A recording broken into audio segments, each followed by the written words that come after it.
जरूरी सूचना है आप सभी स्टूडेंट्स के लिए। स्टडी फॉर सिविल सर्विसेज का Android app Google play store में आ चुका है, उसको प्लीज तुरंत इंस्टॉल कर लीजिए।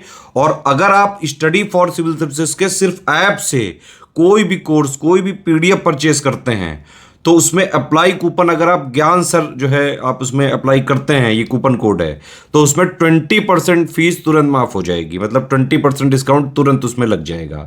ज्ञान सर लिखना है, नॉर्मली ज्ञान सर, स्मॉल लेटर में है सब कुछ, कोई स्पेस नहीं, कोई कॉलम नहीं, सिर्फ ज्ञान सर, GYANSIR। इस तरह से अगर कूपन कोड लगाते हैं आप ऐप में बाई करने से पहले, जो अप्लाई कूपन वाले में आता है, तो 20% का डिस्काउंट तुरंत मिलेगा। वीडियो देखिए। नमस्कार दोस्तों, आज हम बात करेंगे एसएससी सीजीएल के बारे में कि एसएससी सीजीएल क्या होता है, इसमें सिलेक्शन कैसे होता है, तैयारी कितनी करनी चाहिए या कब से तैयारी स्टार्ट करनी चाहिए ताकि एसएससी को आसानी से क्लियर किया जा सके। इसमें वर्क प्रोफाइल क्या होती है, सैलरी कैसे मिलती है, प्रमोशन क्या होगा और मेडिकल टेस्ट कैसे होते हैं। तो दोस्तों इन सब की बात करेंगे। अगर आप एसएससी की प्रिपरेशन करना चाहते हैं, एसएससी के बारे में जानना चाहते हैं, तो आप वीडियो को पूरा अंत तक देखिएगा, आपके सभी कन्फ्यूज़न ख़त्म हो जाएंगे एसएससी से जुड़े हुए। तो देखिए, एसएससी सीजीएल जो होता है ये कंबाइंड ग्रेजुएट लेवल का एक एग्ज़ाम होता है। इसमें अलग अलग पोस्ट पर सिलेक्शन होता है, जिसके बारे में आगे हम लोग समझेंगे। तैयारी कितनी करनी चाहिए, ये क्वेश्चन अलग अलग स्टूडेंट्स के लिए अलग अलग हो सकता है। उनका लेवल कैसा है, उनका इंटेंशन क्या है प्रिपरेशन को लेकर के, कितने ज़्यादा एक्टिव हैं। वर्क प्रोफाइल दोस्तों ये काफ़ी बेहतर इसमें वर्क प्रोफाइल है। ये सेंट्रल लेवल की जॉब होती है। अगर एक छोटी सी बात यहाँ पर हम आपको बताना चाहें, आप यूपीएससी की प्रिपरेशन करना चाहते हैं, यूपीएससी पूरी तरीके से अनिश्चितताओं से भरा है और आप एक सिक्योरिटी चाहते हैं कि हमारे पास एक सुरक्षा रहे, तो आपको यूपीएससी से पहले एसएससी की प्रिपरेशन करनी चाहिए एक बार। एसएससी सीजीएल कि जॉब के साथ आप यूपीएससी आसानी से क्लियर कर सकते हैं। वहाँ पर मेंटल प्रेशर आपको बिल्कुल नहीं झेलना पड़ेगा। सैलरी इसमें ग्रेड पे 4 से लेकर के ग्रेड पे 8 तक की जॉब देखने के लिए मिलती है और प्रमोशन भी इसमें अच्छा खासा होता है। मेडिकल देखिए, एसएससी के सभी पोस्ट में मेडिकल नहीं होता है दोस्तों, कुछ पोस्ट में मेडिकल होता है, तो वो भी बहुत हल्के फुल्के लेवल का होता है, बहुत तगड़ा मेडिकल नहीं होता है।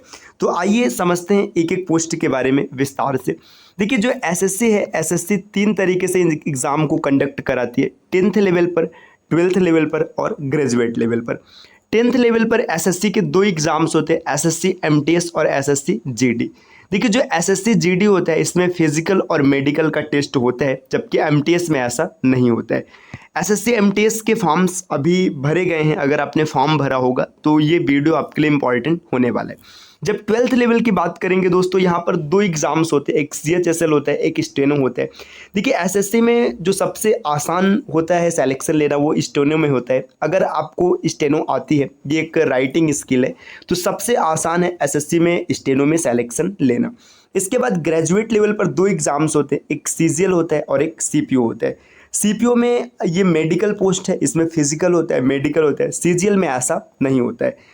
तो आपको अब तक समझ में आ चुका होगा कि एसएससी कुल 6 एग्जाम कंडक्ट कराते हैं, SSC MTS, SSC GD, SSC CHSL, SSC steno, CGL और सीपीओ। इसके अलावा भी इसके कुछ और पोस्ट होते हैं। चलिए और आगे चलते हैं। यहाँ पर देखिए, अब हम लोग बात करेंगे सीजीएल के बारे में, क्योंकि आज की मुख्य चर्चा सीजीएल है। सीजीएल का पूरा नाम है कंबाइंड ग्रेजुएट लेवल। देखिए, कंबाइंड ग्रेजुएट लेवल मतलब अगर आपने ग्रेजुएशन किया है, ग्रेजुएशन किसी भी फील्ड से, आपने बीए किया है, बीएससी किया है, बीकॉम किया है, आपने बीई की है, बीटेक किया है, कोई फ़र्क नहीं पड़ता है, आप एसएससी का फॉर्म फिल कर सकते हो और एसएससी का एग्ज़ाम दे सकते हैं। यहाँ से ग्रुप बी के पोस्ट भरे जाते हैं। तो ग्रुप बी के पोस्ट को भरने के लिए देखिए 2014 से पहले इंटरव्यू लिया जाता था, लेकिन 2014 में जब मोदी सरकार आती तो एक फैसला लिया जाता है कि ग्रुप बी के पोस्ट को भरने के लिए इंटरव्यू नहीं होगा। तो अब एसएससी में इंटरव्यू नहीं होता है, इसमें सिर्फ 2 स्टेजेस होते हैं, प्री और मेंस। प्री क्वालिफाइंग नेचर का होता है, मतलब इससे मेरिट नहीं बनते, आप प्री को क्वालिफाई करेंगे, मेंस एग्जाम देंगे जहां से मेरिट बनेगी और आपको फाइनल सिलेक्शन मिलेगा। देखिए, एसएससी की जो ग्रेड पे है ये लेवल 4 से लेकर लेवल 8 तक होती है। तो पहले हम लोग ये समझते हैं किस लेवल पे कौन सी जॉब देखने के लिए मिलती है। लेवल 4 पर पोस्टल असिस्टेंट मतलब पोस्ट ऑफिस में असिस्टेंट की ड्यूटी मिलेगी। दोस्तों इसकी सबसे अच्छी खूबी ये है कि अगर आप पोस्टल असिस्टेंट के तौर पे सेलेक्ट होते हैं तो आपकी ड्यूटी आपके आसपास के पोस्ट ऑफिस में होने वाली है।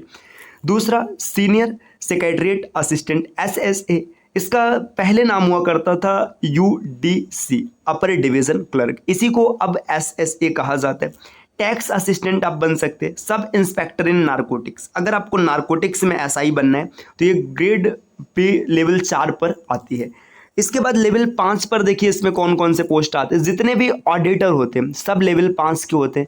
और लेवल 6 में आते हैं असिस्टेंट डिविजनल अकाउंटेंट SI मतलब सब इंस्पेक्टर इन NIA, इसमें आते हैं। अगर आपको JIO है ना, इसमें आपको SI बनना है तो आप लेवल 6 में आएंगे। JSO जितने होते हैं सब लेवल 6 में आते हैं। लेवल 6 के बाद अगला पोस्ट आता है लेवल 7 का ASO, जितने भी ASO हैं सब लेवल 7 के होते हैं। इनकम टैक्स इंस्पेक्टर लेवल 7 का होता है ना। Central excise inspector, GST inspector sub level 7 के पोस्ट पर आते हैं। अब दोस्तों देखिए यहाँ पर और आगे बढ़ते हैं, हम लोग चीज़ों को समझने का प्रयास करते हैं। देखिए जो टियर 1 होता है आप फॉर्म फिल करेंगे, इसके बाद टियर 1 का जो एग्ज़ाम होगा इसमें 4 सब्जेक्ट्स आपको देखने के लिए मिलेंगे, मैथ्स, रीजनिंग, इंग्लिश और GK GS, या आप इसको GA भी कह सकते हैं। मैथ्स के 25 क्वेश्चन मिलेंगे, रीजनिंग के भी 25 क्वेश्चन होंगे, इंग्लिश के भी 25 क्वेश्चन होंगे और GS के भी 25 क्वेश्चन होंगे। और प्रत्येक सेक्शन 50-50 नंबर का होगा, मतलब एक क्वेश्चन 2 नंबर का होता है। टोटल 200 मार्क्स का पेपर होगा, 1 घंटे की टाइमिंग होगी, निगेटिव मार्किंग होती है 0.5, मतलब अगर आप गलत करेंगे तो आपका नंबर भी कटेगा। देखिए जो इसकी कट ऑफ बनती है अप्रॉक्सीमेट, अगर आप 2022 की देखेंगे, 2022 में काफ़ी ज़्यादा पद आया था, काफ़ी ज़्यादा का मतलब ये लगभग 35,000 के आसपास पोस्ट आए थे। तो उस समय जो प्री का कट ऑफ बन गया था ये 115 के आसपास बना था, क्योंकि पोस्ट बहुत ज़्यादा थी तो कट ऑफ नीचे चला गया था 115। इसके बाद 2023 में देखेंगे तो ये 7,000 पोस्ट आई थी लगभग, तो ये बढ़कर लगभग 140-145 पहुंच गया था। इस बार लगभग 17,000 पोस्ट है, तो अनुमान आप लगा सकते हैं कि जो जनरल की कट ऑफ बनेगी अप्रॉक्सीमेट 125 से 130 के आसपास बनने वाली है। क्योंकि भाई जब पोस्ट बढ़ेंगे तो सिलेक्शन वो मेंस के लिए ज़्यादा बच्चों का करेंगे, सिलेक्शन जब ज़्यादा बच्चों का करेंगे तो कट ऑफ अपने आप नीचे जाएगी। देखिए तो इस बार आप अनुमान लगा सकते हैं कि 125 से 130 के आसपास बनेगा। खैर कुछ नहीं कहा जा सकता है, कुछ भी हो सकता है। अब आगे और भी बढ़ेंगे। देखिए प्री अगर आप क्वालिफाई करते हैं, ये सिर्फ क्वालिफाइंग नेचर का होता है, मतलब मेंस से इसका कोई लेना देना नहीं है। आप मेंस में आएंगे, टियर 2 में 3 पेपर होते हैं। अब 3 पेपर सबके लिए नहीं होता है दोस्तों, जो पेपर 1 होता है ये सबके लिए होता है फॉर ऑल पोस्ट। इसके बाद जो पेपर 2 होता है ये सिर्फ JSO के लिए होता है, जो JSO के लिए फॉर्म फिल करेंगे उनको पेपर 2 देना होता है। और जो पेपर 3 होता है AAO पोस्ट के लिए होता है। तो ये देखिए अगर आप इन दोनों को छोड़कर और किसी भी पोस्ट के लिए फॉर्म फिल किया तो आपको सिर्फ पेपर 1 देना पड़ेगा। तो मुख्य रूप से हम लोग बात करेंगे पेपर 1 के बारे में कि पेपर 1 में क्या क्या चीज़ें होती हैं। देखिए पेपर 1 3 स्टेज में बटा होता है। पहला स्टेज होता है, दूसरा स्टेज होता है और तीसरा स्टेज होता है। तीनों पेपर एक ही दिन होता है। तीनों पेपर कहने का मतलब तीनों स्टेज एक ही दिन होता है। स्टेज 1 में मैथ्स और रीजनिंग आते हैं। 30 क्वेश्चन मैथ का होता है और 30 क्वेश्चन रीजनिंग के। एक क्वेश्चन 3 नंबर का होता है, 60 क्वेश्चन 180 नंबर का होता है। इसी तरीके से जो 1 घंटे का इसमें टाइम मिलता है, पहले ये भी जान लीजिएगा। जब ये सेक्शन खत्म होगा इसके तुरंत बाद ये सेक्शन चालू होगा, है ना, जिसमें कि आपको 3 सब्जेक्ट्स देखने के लिए मिलेंगे। इंग्लिश के 45 क्वेश्चन, GA के 25 क्वेश्चन और कंप्यूटर के 20 क्वेश्चन।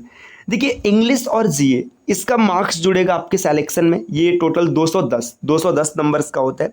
और जो कंप्यूटर होता है ये सिर्फ क्वालिफाइंग नेचर का होता है, इसमें 30% स्कोर आपको करना होता है।